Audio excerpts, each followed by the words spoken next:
My family's connection to the Statue of Liberty is the subject of this installment of Walt's Wanderings. On the previous episode of Walt's Wanderings, I talked about how a chance meeting with a man in our ancestral hometown of Wasenweiler, Germany, led us to Colmar, France, and the museum about Auguste Bertholdi, the man who created the Statue of Liberty.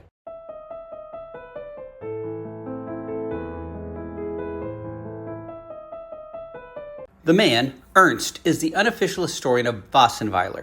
He showed us many records about our family's long history in that small German town and told us more than we ever knew about our family. He recommended we cross the Rhine into France to learn more about our family. He said we would see the Meyer name on many businesses, and we did.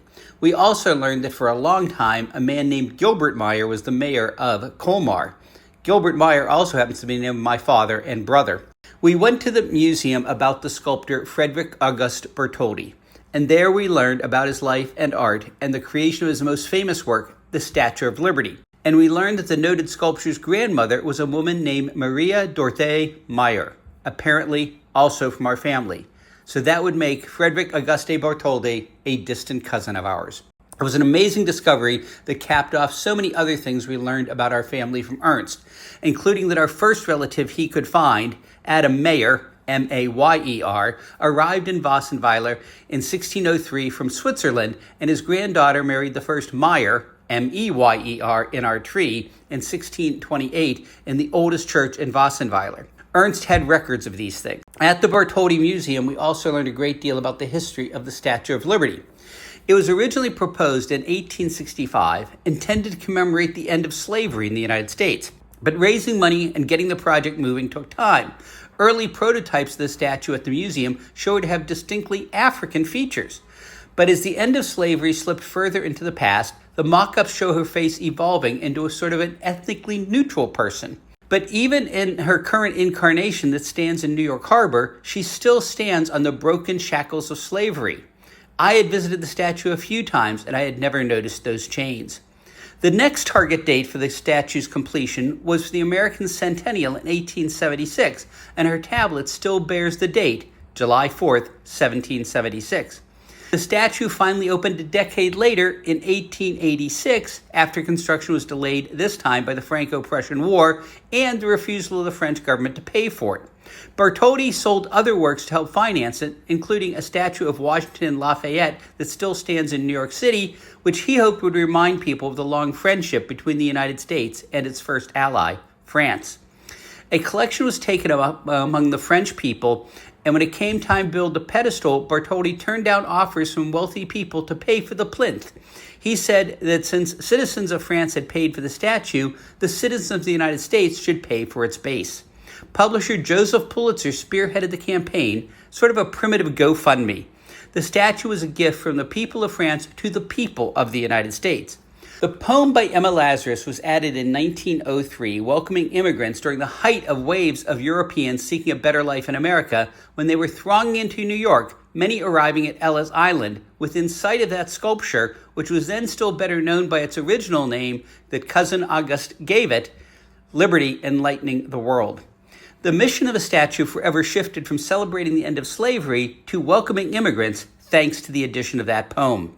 I had always thought of my ancestors as relatively recent arrivals, but all of the branches of my family arrived 20 to 75 years prior to the opening of that famous port of entry through which so many American family trees grew. At the Bertholdi Museum, another fun fact I learned was that one of Bertholdi's famous models was a woman who would go on to give birth to one of the world's greatest humanitarians and one of my personal heroes, Albert Schweitzer, winner of the Nobel Peace Prize. His mother modeled for this goddess at this fountain in Colmar.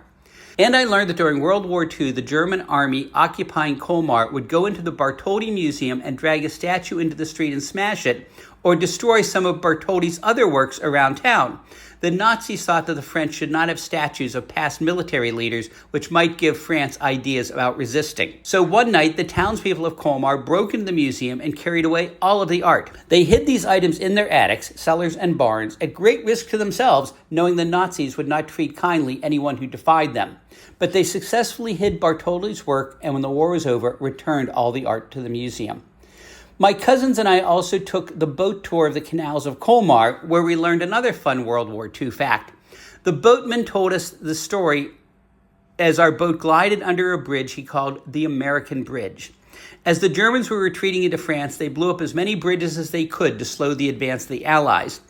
U.S. Army combat engineers rebuilt this bridge in Colmar under heavy enemy fire, sustaining many losses. Within hours, they had a bridge so that the U.S. and Moroccan troops could continue to advance and help break out of the Colmar pocket, as it was called. The hastily built bridge is still in use, and its name reminds the local people of the sacrifice those troops made to liberate France. The boatman also pointed out that at one time the color and design of the shutters were a code as to which houses had single and eligible daughters. Many of the bridges in Colmar had locks on them. Many places in Europe have outlawed the practice since it damages the bridges and in some cases have made railings or entire bridges collapse. But the prohibitions are usually not taken seriously. There were locks on the railing of the Ponte Vecchio Bridge in Florence right next to the sign warning that such behavior is illegal. I even saw vendors selling locks next to the sign prohibiting the hanging of locks on the bridge. The little boat ride was a fun way to see more of Colmar, and the city itself was lovely to wander.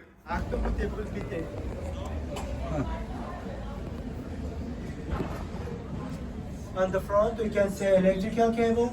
It's for your nuclear pad. Devant nous, il y a un câble électrique.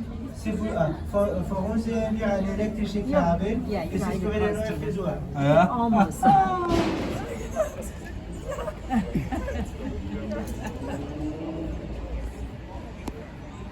On the left side here, we can see the houses of the different colors.